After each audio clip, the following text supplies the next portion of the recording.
I don't know how you look at, the next several Sundays, the last bit of 2024 that we have here, but I am curious, are you busy? Are you busy in 2024? Right? Such a fun, are you busy? It makes you think of, I mentioned last week working at a radio station, my boss at the radio station, his name is Bob James. And I would often call him with a problem because he was the boss, right? And I worked for him. And I would say, hey man, I'm sorry to bother you. And he would always quit back, then why are you? I mean, it was just, I don't know, I always talking about, why? Are you busy? Are you busy? Hey, can I barge in? Crazy is coming. Whether, it is the craziness of this season, with the holidays, this time of year does always bring more, right? It brings a lot. But if we were to go out a little bit farther than that, right? I'm not sure what spot or season of life you're in, but maybe this season's a little bit crazy. If it's not, man, well, maybe crazy is coming. Jesus said it himself. We like to quote this phrase often. In this life, you will have trouble, right? What I want us to take a moment and just begin to situate ourselves in is whether it's busy or whether it's complicated, that there just can be some bumpy, turbulence when it comes to life. But here for the next 4 Sundays, I want to invite you into a really wonderful space. Over the course of the next 4 weeks, the first thing I want to do is I want to put the priorities and the habits of Jesus out front. We're gonna start a sermon series today we call PACE, P-A-C-E. And I was talking with a friend about a month ago, and we were talking about just some of the specifics of working in ministry, the specifics of really working in any career, and how often our rhythms, our lifestyles, our demands, our busyness can seem unsustainable. And but the more we talked about it, and the more I thought about it, I was like, man, there's some things that Jesus said and did that are actually curious to me. And so for the next 4 weeks in this series called PACE, I want to put the priorities and the habits of Jesus out front. I want us to retrace his steps as we study. And then I want to rehearse them as we go about our week. And then finally and simply, I want to invite you to follow Jesus. When we follow Jesus, when he says, follow me, the path is likely to be challenging. I don't want to paint for a moment that the Christian life or a faith life is an easy road. I would say actually it's probably more difficult. But the pace will be sustainable. And God is not determined to burn you out. God is determined to build you up. And so if we sense burnout in our trajectory, if we're looking over the course of the next 8 Sundays and we're like, oh my God, when do I get a break, right? And you're already feeling like I'm done. Where do I tap out, right? I just want to encourage you, God is not determined to burn you out. God is determined to build you up. There's habits, there's realities we can see in the steps of Jesus that we can also add into our own life. So what I want to do is for the next 4 weeks, each Sunday, I want to identify the habit. I want to look at what did it look like for Jesus and what did it look like for us. So let's jump right into Luke chapter 5 and discover this first habit. This is Luke chapter 5, beginning in verse 12. And it happened when he was in a certain city, that is Jesus, when Jesus was in a certain city, behold, a man who was full of leprosy saw Jesus. And he fell on his face and he implored him, saying, Lord, if you are willing, man, you can make me clean. And then he put out his hand and he touched him and he said, I am willing. Be cleansed. And immediately the leprosy left him. And he charged him to tell no one. Hey, but go show yourself to the priest, make an offering for your cleansing as a testimony to them, just as Moses commanded. And however the report went around concerning him, all the more. And great multitudes came together to hear and to be healed by him of their infirmities. And so he himself often withdrew into the wilderness and prayed. Identified the habit. There it is at the end of this passage. He himself often withdrew in the wilderness to pray. Again, this month's sermon series is called Pace, Following in the Footsteps of Jesus. And today I want us to look at pause and pray. Pause and pray.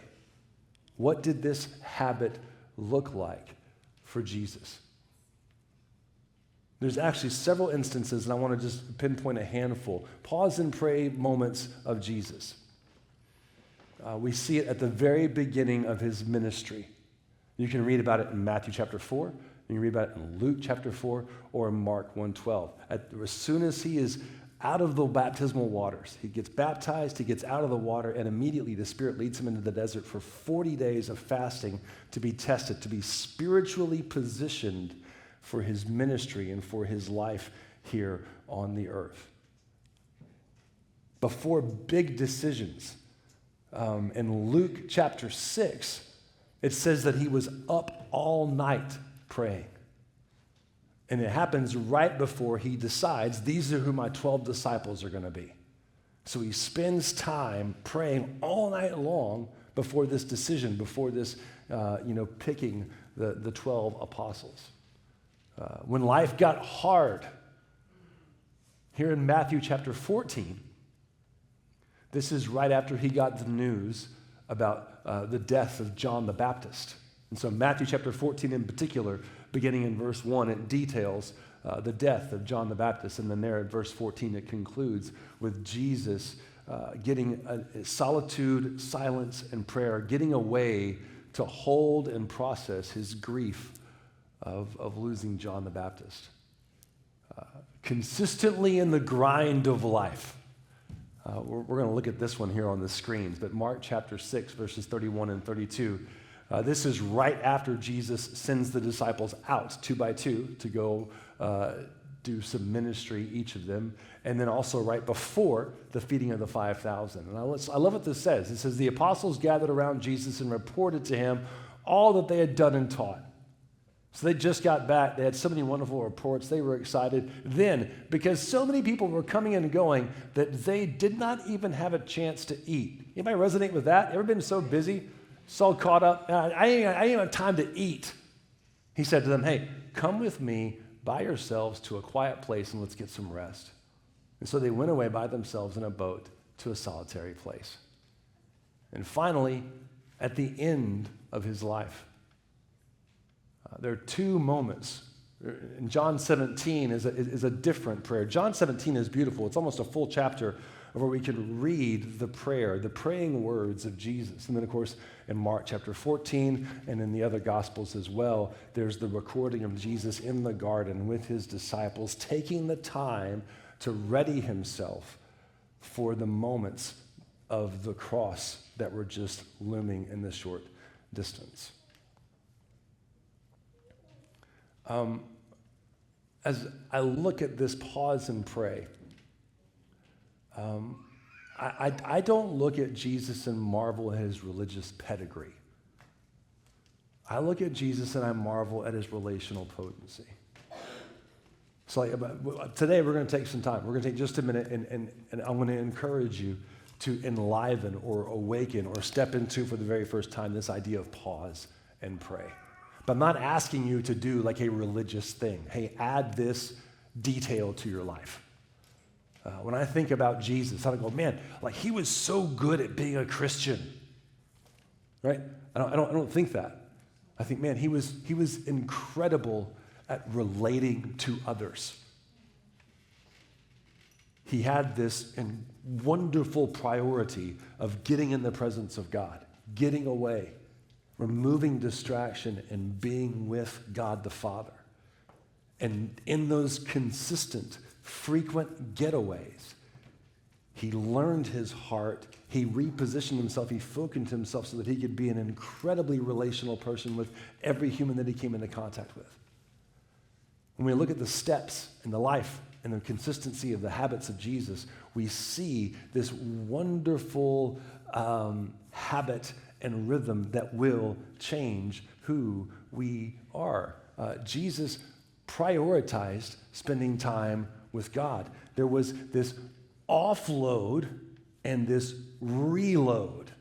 I almost like the word download better. It was a moment for us where we can offload the things that are difficult for us or that we're tired of holding or that are heavy on our hearts, and we can have a download. Like when you think about a PC, or even a phone, when you download an app, there's something that the phone didn't have that after the download happens, it does have.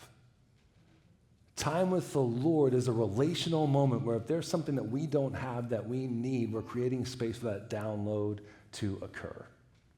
The more and more I thought about this, man, again, marveling at Jesus' relational potency. Check this out. There's so many things that Jesus said that I take for granted or that now I'm accustomed to. When I pause and think about it, I can really begin to see how often a moment with God alone in prayer helped him connect to the realities of the heart of God and then communicate them openly.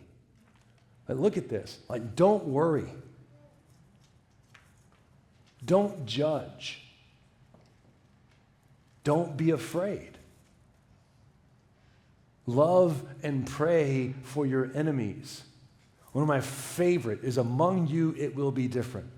Some of my favorite phrases that Jesus said. He was talking to his disciples. You can read it in Matthew 18, Matthew 20, somewhere in there. But he's talking with his disciples. They're having a fight over who's the best disciple.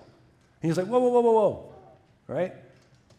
The Gentiles, they lord their positions of authority over others, but among you it will be different.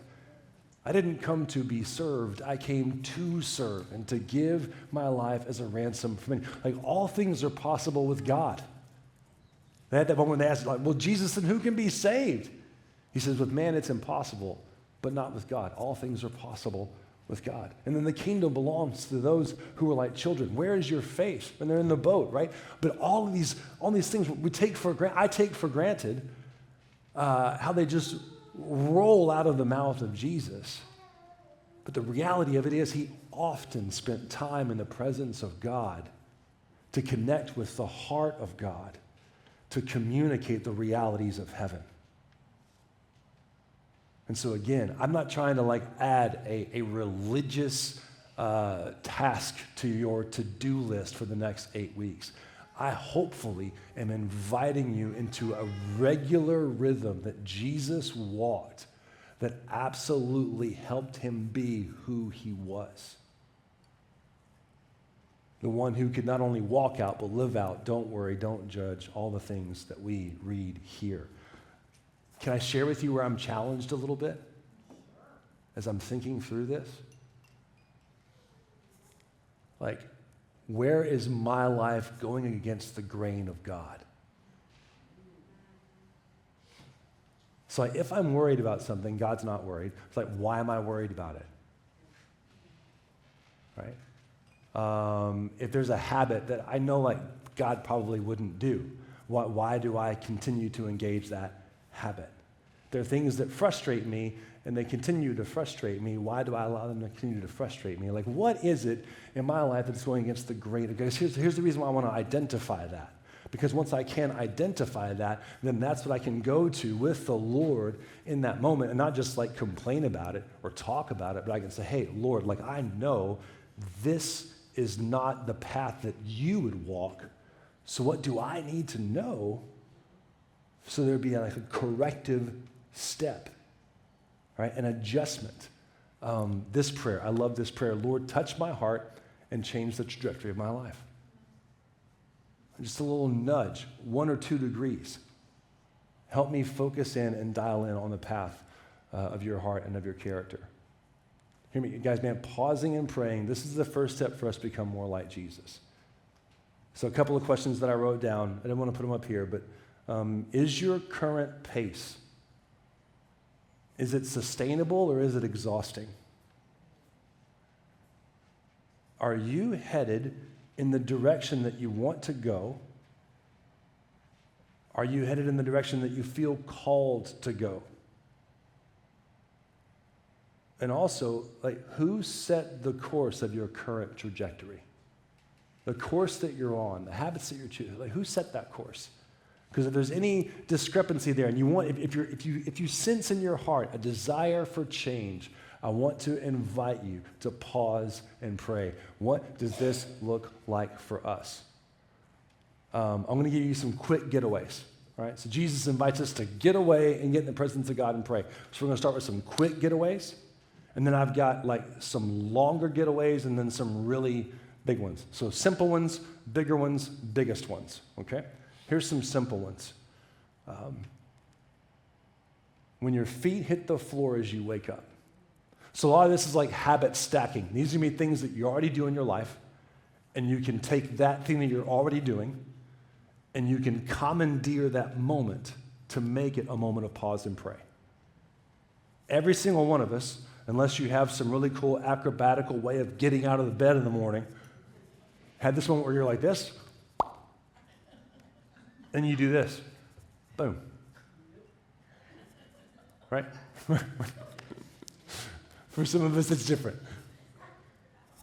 When this happens, I would invite you to take just a moment and pray. Pray whatever you want to pray, but if you want something that would be like really accessible, don't even have to think about it. I would invite you to pray the Lord's Prayer. And maybe have it by your bedside. I'm actually making the assumption I have that memorized. You may not have it memorized, but have the Lord's Prayer with you. Our Father who art in heaven, hallowed be your name. May your name be kept holy. Your kingdom come. Your will be done on it. Just something that, or maybe it doesn't have to be that prayer, but maybe it is like a written prayer, just something where it's not like a religious activity. You're not just participating in it to get it over with. If you want to, like, for me, one of my favorite prayers is the serenity prayer. Feet hit the floor, right?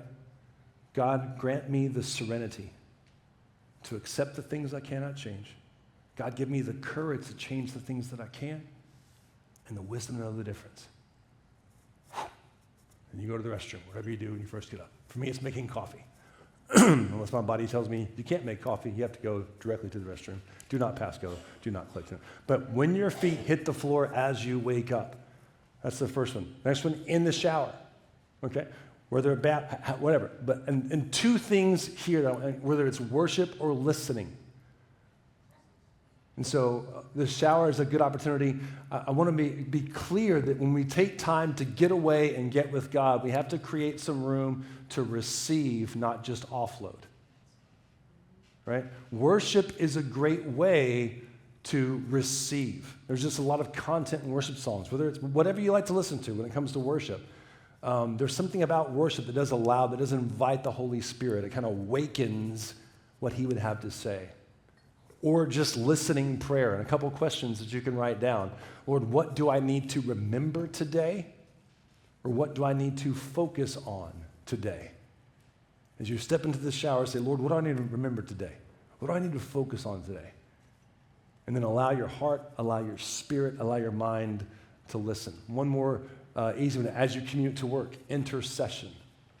And again, you can do anything that you really want to, whatever getting away and getting in the presence of God looks like for you.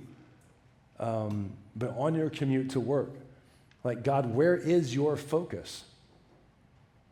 Lord, who is on your heart today? Again, one more time, those are the quick getaways. A little more intentional, like a prayer walk. Actually getting outside and getting away. So for me, and I've mentioned this before, I know, but I like to take, I have it's not quite a mile, it's like 2/3 of a mile, a 2/3 of a mile circle in my neighborhood. And I'll often walk that. It takes me about 10 minutes to walk that. 12 or 13 probably sometimes. Depends on how fast I walk, right? I've often noticed in the morning, when I go first thing in the morning, that my first lap, it's just all this stuff that's like heavy on my heart. All the things that I'm concerned about, things that I need to process or get, the things that are heavy, right? But that first lap, I process that, or I kind of sit with that, I give it to the Lord, and then I find myself eager to take one more lap. And when I take a second lap, my mind is free to have a lot of like ideas or vision or like proactive thoughts for the day. That's where I'll get like ideas for sermon series. I'll get ideas for a particular, that's where I'll get an idea for a worship song, or I'll have like an idea for a kid's birthday. Like one of our kids, like that's where like the popcorn begins to pop, is in that second lap. But it's a prayer wall, getting outside, getting away. The second one is like around a cup of coffee or tea. Like I would encourage you to actually, so you have like a help or a concept of time, just say, man, I'm going to have one cup of coffee with the Lord. Whether it's prayer, whether it's Bible reading, but just say, I want it to be about this long. Maybe one cup of coffee or a cup of tea, but that can be more consistent. And then what we typically might call like a quiet time, like a meditation or devotional rhythm where you're consistently in the Word, in prayer, or in those kinds of things. Finally, like the more occasional intensive ones, like fasting. Fasting can be something simple. I had one friend like back in Texas where he would fast every Thursday. It was just his thing. Thursday he would fast. So he'd take a whole day. Maybe it's one meal. Maybe it's a couple days or over a whole weekend. But that's one way where we can really position ourselves physically in God's presence to receive what he has to say. A retreat. Take a weekend off. Go somewhere and get away. But creating some space for God to speak into your life. Spirit and Life Night. So not this Sunday, but next Sunday at 5 o'clock. We're going to have a Spirit and Life Night. We're going to meet here at 5 o'clock. It's a time of worship, a time of prayer, a time where we devote ourselves to positioning ourselves in God's presence. So one, please join us for that.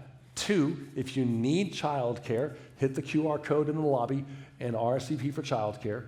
But join us next Sunday night at 5 o'clock, and let's create some extended time to hear from the Lord. And then like overnight prayer. This is one that we see in the life of Jesus. This overnight prayer. I had a good friend of mine, another friend of mine, who he would often get on Facebook, and I think it was on Sunday night. And he would just put it there like 6, 7, 8 o'clock, somewhere, when there would be a lot of traffic as people are going to bed. He would just say, hey, I'm going to be up all night with 3 other friends praying. How can I pray for you? And every time he'd post that up, like it would fill up in the hundreds of comments about how he could pray for them. So just some specific and different ways.